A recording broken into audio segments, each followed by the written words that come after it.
मान लो कि आपके घर में किसी बच्चे की, लड़के की या लड़की का या मंगल विवाह नहीं हो रहा हो या शादी नहीं हो रही हो, या उस लड़के लड़की के लिए बहुत प्रयास कर लिया आपने और उसकी शादी हो ही नहीं रही। जितने लोग भी कथा सुन रहे हो बहुत ध्यान देना, ये जो पानी पीने का जो मटका होता है ना, जिसको हमारे यहाँ कलश कहा जाता है, हंडा कहा जाता है, जिसको हमारे यहाँ परिंडा कहा जाता है, मटका कहा जाता है, तो पहले जो मटका चलता था वो लाल कलर का चलता था, ठीक है। उस पे कलाकृति करते थे लोग, उस पे डिजाइन करते थे। आपके यहाँ भी होगा, जितने लोग कथा सुन रहे हो ना, आपके यहाँ भी मटका होगा, लाल कलर का चलता था। अभी अभी जो मटका चल रहा है ना, उसका कलर चेंज कर दिया गया। कौन सा कलर का हो गया? वो काले कलर का बेचने लगे। तो वो बेचने वाला क्या कहता है कि साहब ये सफेद, ये लाल जो मटका है ना, इस मटके से मजबूत अगर कोई मटका है तो वो काला है। बोलो सही है कि गलत है? अरे बोलो तो सही है ना। आप कभी जाओगे बाजार तो कह देगा, कुमार भी कह देगा, ये जो मटका है ना लाल वाला, इस लाल वाले मटके से मजबूत ये काला वाला मटका है, ये काला मटका है। और महाराज इससे पानी ज्यादा ठंडा ये कर देगा। पर शिव महापुराण की कथा, लिंग पुराण की कथा कहती है, और अगर आपने बैसाख मास की कथा को श्रवण कराओ, बैसाख की एक कथा होती है, उसको अगर आपने श्रवण कराओ तो उसमें वर्णन आता है कि घर के अंदर जहां पर आप पानी पीते हो, जिस स्थान पर अन्नपूर्णा निवास करती है, जिस स्थान पर अन्नपूर्णा का वासा होता है, रसोई घर में जहां पर भोजन बनता है, उस स्थान पर काला मटका नहीं रखा जाता। काला हंडा, काला मटका उस स्थान पर नहीं रखते। पर आज फैशन के हिसाब से, अरे साहब वो ये मटका थोड़ा कम ठंडा पानी देगा तो ये मटका ज्यादा ठंडा पानी देगा, तो उसको काले मटके को रखें। पर हमारा शास्त्र कहता है काला मटका लोग रखते कहां थे? पहले जो शास्त्र रीति थी, उस काले मटके को रखते थे जब मकान बनता था, जब प्रॉपर्टी बनती थी, जब जमीन बनती थी, जब जायदाद बनती थी, संपदा बनती थी, तो उस स्थान पर उस काले मटके को केवल नजरोटे के लिए, केवल हाय के लिए, केवल नजर के लिए रखा जाता। उसको लोग लेना पसंद नहीं करते।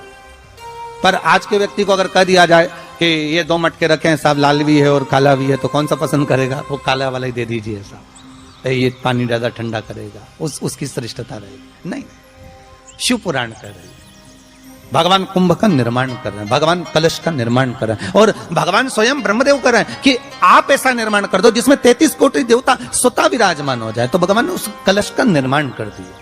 अब कलश का निर्माण करा तो स्वयं भगवान ब्रह्मदेव बोले, प्रभु इस कलश के अंदर मेरा स्थान कहां है? मेरा स्थान कहां है?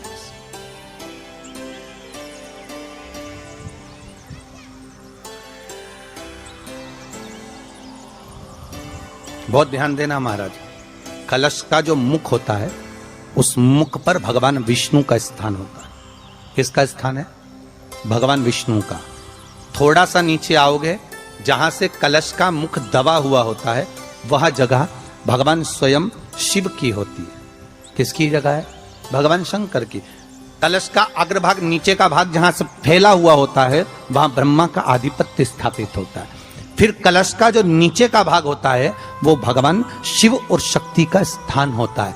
कलश के बाहरी भाग में, जहां पर बाहर का हिस्सा होता है, उस कलश के बाहरी भाग में 33 कोटि देवताओं को भगवान शंकर ने लाकर विराजमान किया होता है। महाराज भगवान शंकर 33 कोटि देवताओं को निमंत्रण देकर उस कलश में विराजमान कर दिया। कितना सुंदर है महाराज जी। उस आम के पल्लव की महत्वता को जरा जानिएगा, बहुत बहुत ध्यान दीजिएगा। आम के पत्ते देखे आप लोगों ने? अरे बोलो जम के तो बोलो, देखें। उसका प्रयोग कभी आप लोगों ने करा?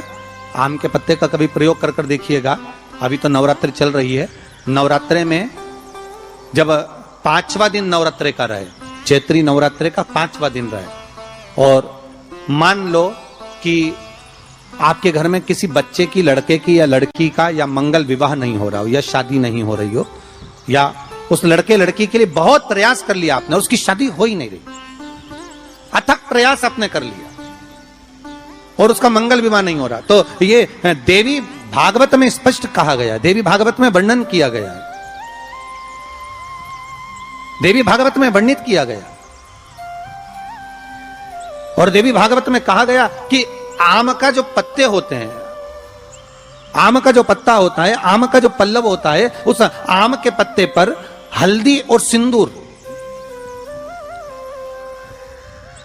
इन दोनों से स्वस्तिक का निर्माण किया जाए। देवी भागवत का संवाद है, बहुत ध्यान देना महाराज। जिन कन्याओं का विवाह ना हो पंचमी के दिन, नवरात्रे की कोई सी भी पंचमी, मतलब जो पंचमी तिथि पड़ेगी, कोई भी नवरात्र हो, चाहे वो 4 नवरात्र में से, चाहे वो पौष का हो, अश्विन का हो, चैत्र का हो, आषाढ़ का हो, किसी भी नवरात्र में आप कर सकते हैं। एक पान के पत्ते पर, एक ही पत्ते पर जो 2 स्वस्तिक बनेंगे, एक हल्दी का बनेगा, एक सिंदूर का बनेगा। बस अंतर इतना है, जो हल्दी का स्वस्तिक है उस पर कंकु के चावल अर्थात रौली के चावल, रौली कुंकू के चावल रखना है, और जो सिंदूर का है उस पे हल्दी के चावल रखना है। इतना रखकर जिस लड़का लड़की का विवाह नहीं होता उसकी हथेली पर रखकर उसका नाम और गोत्र बोलकर महाराज उसको ले जाकर नीम के पेड़ के नीचे उसको रख दिया जाता है। मात्र 3.5 या 4 महीने ऐसे रहते हैं जिसके अंदर उस लड़का लड़की का विवाह पक्का हो जाता है। जिसका विवाह नहीं होता केवल उसी के लिए, जिसका मंगल विवाह ना हो रहा। आम के पल्लव में शिव का वर प्रदान है, आम के पल्लव में शंकर का आशीर्वाद, आम के पल्लव में शिव का आशीर्वाद।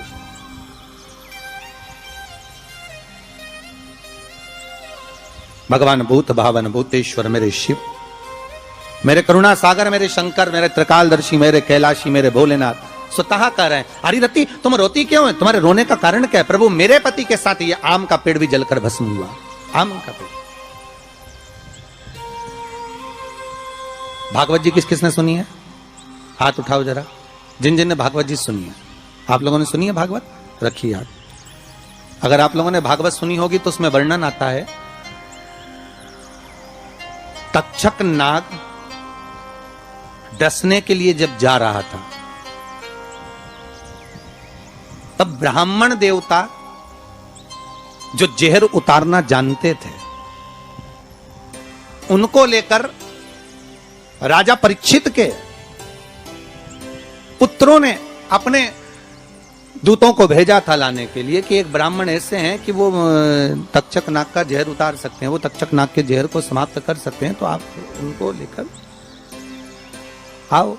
और वो तक्षक नाग का जहर उतारने वाले उस ब्राह्मण को लेकर जा रहे थे। तो सर्प ने विचार करा, तक्षक नाग ने कि बताओ ये तो गजब का काम कर रहा, अगर ये ब्राह्मण पहुंच गया तो ये ब्राह्मण तो सर्प का जहर उतार देगा। तो सांप तक्षक नाग को ये चिंता लग गई कि मेरे को ही डसना है और मेरे जहर ये उतार देगा, और डसने भी एक ही बार है और मरना चाहिए परीक्षित को श्राप लगा है, अब करूं तो करूं क्या।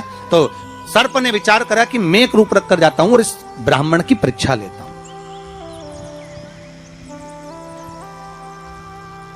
सर्प रूप रख कर गया। भागवत आप लोगों ने श्रवण करी होगी।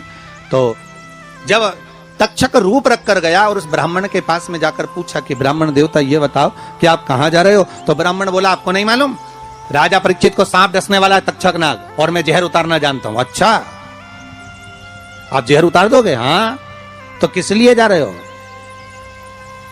जहर उतारने के लिए। तो जहर उतारने क्यों जा रहे हो? तो कहा राजा है राजा, जब राजा का जहर उतारेंगे तो मुद्रा भी कितनी मिलेगी आपको मालूम नहीं है क्या? अच्छा ब्राह्मण देवता इसलिए जा रहे हो? हाँ। पर उसको तो किसी संत ने श्राप दिया। अरे तो श्राप संत ने दिया है, हम ब्राह्मण हैं, हमारा कर्म है किसी को बचाना, तो हम तो बचाएंगे। अच्छा आप में इतनी सामर्थ्यता है कि आप तक्षक नाग का जहर उतार दो? अरे तक्षक नाग आकर अगर मेरे सामने खड़ा हो जाए और किसी को डस ले तो यह पक्का है कि मैं जहर उतार सकता हूं। अच्छा तो इतने में तक्षक नाग सामने बिल्कुल प्रकट हो गया और तक्षक नाग प्रकट होकर बोला बता ब्राह्मण किसको डसूं मैं? ब्राह्मण ने कह दिया तुम्हारी मर्जी पड़े उसको डसो। सामने एक पेड़ था, उस पेड़ को ब्राह्मण ने, उस तक्षक नाग ने डस लिया। अब तक्षक नाग ने उस पेड़ को डसा और डसने के बाद में वो पेड़ पूरा जल गया, पूरा जल गया। अब पेड़ तो जल गया पर ब्राह्मण जो था जिसको परीक्षा देना थी वो ब्राह्मण को यह नहीं मालूम था कि इस पेड़ पर एक संत बैठकर साधना कर रहा था, तपस्या कर रहा था, और जब वो पेड़ जला तो वो संत भी जल गया, संत भी जल गया। अब जब संत जल गया, ब्राह्मण ने हाहाकार की आवाज जब सुनी तो आंखों में जल भर गया। आखिर हुआ क्या? ये संत जल कैसे गया? तो कहा इसके जलने का कारण केवल इतना है कि अब आप जीवित करो, इस पेड़ को हरा भरा करो, इस पेड़ को हरा भरा कर दीजिए।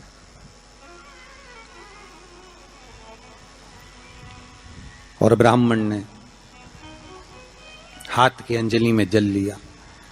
हाथ की अंजलि में जल लेकर ब्राह्मण उस जल को पेड़ के ऊपर छींट रहे थे, तो सबसे पहले ब्राह्मण ने यह मन में सोचा कि भोलेनाथ, शंभु, त्रिकालदर्शी है कैलाशी, कृपा ऐसी करना कि सबसे पहले जो पेड़ पर जो संत बैठा था वो जीवित होना चाहिए।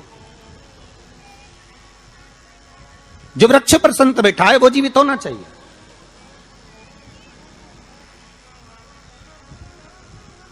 हाथ का जल ब्राह्मण ने जैसे छोड़ा, छोड़ते से ही पेड़ भी हरा भरा हो गया और उसके ऊपर जो संत बैठे थे वो भी जीवित हो गए। जीवित हो गए तो तक्षक नाग को ये लगा कि इसने एक जले हुए पेड़ को जीवित कर दिया, वापिस हरा भरा कर दिया, और इसने ऊपर बैठे हुए संत को वापिस जीवित कर दिया, तो ये पक्का है कि मतलब ये तक्षक नाग का जहर, मतलब मेरा जहर राजा परीक्षित को उतार सकता है। तो तक्षक नाग ने अपनी बात को पलटा और पलट कर कहा, महाराज जी हाथ जोड़कर निवेदन करता हूं, जितना राजा परीक्षित के पुत्र आपको धन देंगे उससे 1000 गुना धन मैं आपको देता हूं। ब्राह्मण ने कहा ठीक है, अगर दक्षिणा से बड़ी दक्षिणा हमको एक ही जगह पर मिल रही है तो फिर हमें जाने की जरूरत क्या। ब्राह्मण ने दक्षिणा ली, वापिस मुड़ गया, वापिस मुड़ गया।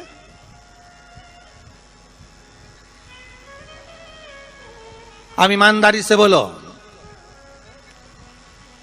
वो ब्राह्मण नरक गया होगा कि स्वर्ग गया होगा? जरा जम के बोलना हो, सुनाई देना चाहिए हमको।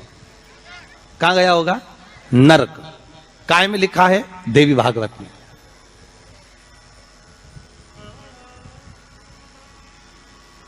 उसका कारण क्या था? शिव महापुराण की कथा कहती है जैसे एक नाव चलाने वाला व्यक्ति नाव लेकर जा रहा है और उसमें बहुत सारे यात्री बैठे हैं, बहुत सारे यात्री, और नाव डोलने लगी, आंधी चलने लगी, तूफान चलने लगा, हवा आने लगी, लहरें उठने लगी और नाव डूबने लगी। तो जो नाव में बैठा हुआ नाव चला रहा था वो कूद गया और कूद कर बाहर निकल गया, और निकलकर सारे के सारे जितने नाव में बैठे थे वो सब जलने लगे। जितने नाव के अंदर बैठे थे वो सारे के सारे जलने लगे।